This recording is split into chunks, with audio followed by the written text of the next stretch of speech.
يا أهلا بالمزاجنجية. ما تنساش تصلي علامة كومنت وتشترك في القناة وتفعل زر الجرس عشان توصلك كل ملخصاتنا الجديدة. ويلا بينا على مزاج النهاردة. بيبدأ الفيلم بشخص بيحكي عن قصة حياته، وإنه قبل 5 سنين بإن في طفل نط من مركبة وسط المحيط ووصل شاطئ وبيدور على شخص معين، بس بيقولك ان الشخص اللي بيدور عليه ما يعرفش اذا كان بشري او غير بشري. وبنشوف الولد وهو قاعد بياكل، وبتكون في سيدة بتطلب تستلف الفلوس من البياع علشان تشتري علاج لابنها، بس الراجل بيضرب السيدة وبتفضل السيدة تتوسل اليه. وبنشوف الولد بيقوم يغسل ايده وبيروح عند البياع بياخد الفلوس من درج البياع، وبيضرب البياع بحجر في راسه وبيدي السيدة الفلوس، وبتشكر السيدة على اللي عمله معاها وبتدعي ليه بالتوفيق، وبتقول له ان هيجي يوم هيكون فيه عظيم جدا ومحدش هيقدر يقف في وشه وهيحكم الارض كلها. وبعدها بنعرف ان اللي بيحكم المملكه هو الامبراطور جورناس، وبنشوف عصابه بتضرب شخص وبتحطه في شنطه عربيه وبيخلصوا عليه بالمسدس. وبيحكي ان جور بنى معابد للشياطين ونشر الفساد وفتح خانات لتجار البشر وبيوت للدعاره، وان جور مش بيسمع لاي حد، وان اللي كل بيحكمهم بيسمعوا كلامه ما عدا مراته،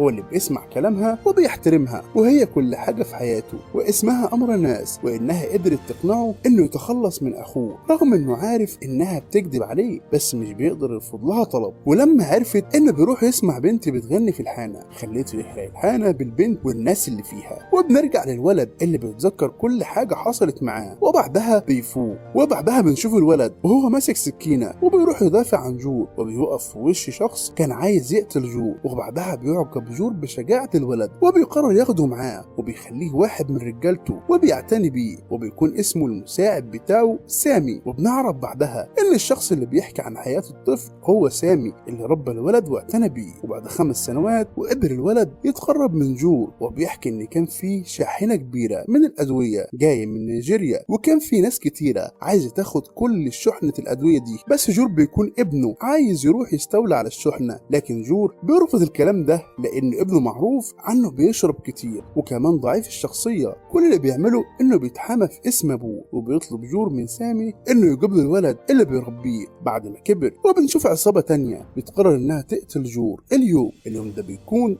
ابن جور جايب الولد وبيفضل يتريق عليه طول الطريق، وبعدها بيوصل جور الحانة، وبنشوف بعدها رجالة جور بتهرب من الحانة وسايبة جور علشان العصابة تخلص عليه، لكن الولد بينزل وبياخد معاه انبوبة بوتاجاز وبيدخل الحانة وبيرمي الانبوبة للعصابة وبيفجر الانبوبة في العصابة، وده لسه عايش بيخلص عليه وبيفضل يضرب فيه وبيطاردهم لحد ما يخلص عليهم كلهم. وبعدها بنشوف الولد واسمه مايكل وهو في القسم مقبوض عليه وبيعذبوا فيه لحد ما بيبعت جور واحد من رجالته وبيخرجه من القسم. وبعدها جور بيديله وظيفة كبيرة وهي انه يدير كل حانات المدينة بدل ابنه عمار، وبتتضايق مرات جور من اللي عمله وبيديله سكن جديد وبيديله عربية جديدة هدية. وبعدها جور بيبدأ في اقتحام الحانات بتاعت أعدائه وبيقتل كل الرجالة بتاعتهم بالسيوف والسكاكين والسنج وبيقطعوا حتت، وبيلاقي رئيس عصابة بيقول إنه طعنه ب6 سكاكين، وبيقول لو قال له مين السادس هيقطع له دراعه، بس لكن لو ما قالش هيقطع له راسه، وفعلا بيقطع دراعه. وبيكون جور بيدور على رتان وبيسأل عن بنته. وبنروح لمايكل وبيكون في واحد من العصابة بيعمل شغب في الحانة وبيروح يجيب فخذ ضاني وبيمسكه وبيأمر رجالته تقفل الباب بتاع الحانة، وبيضرب رجالة الشخص أبو قرعة وبيخلي واحد من رجالته تنفخ دخان السيجارة في قرعته، وبيقول للشخص ده إنه يعد أيامه لأنه هيموت قريب. وبعدها بيتصل بيه سامي وبيقول لمايك إن جور عايزه، وبيطلب من مايكل إنه يروح يخطف بنت رتان وهي عايشة في دلهي علشان ينتقم من أبوها، وبيديله صورتين، صورة للبنت وأبوها. وبيفضل مايكل يقول لنفسه إزاي يخطف القمر ده، وبيفضل يراقبها وده علشان يتعرف عليها لحد ما تجيله الفرصة. بيلاقي شخص ضايق البنت وبيروح يضربه وبيكسر له وشه، وهي بتعجب بيه وبتتعرف عليه وبتتقرب منه، وبيكون اسمها سيرا، وبتقول لسيرا انه ما يقعش في حبها علشان قلبه ما يتحطمش. وفجأة بيشوف سيرا داخله بيت وبيفتكر انها مع شخص وبيضربه، وهي بتترجاه انه ابوها ومش بيقدر يكلمه وبيوديه المستشفى، وبيعرف منه مين اللي حول مقابل قتل جور وبيسيبه وبيمشي.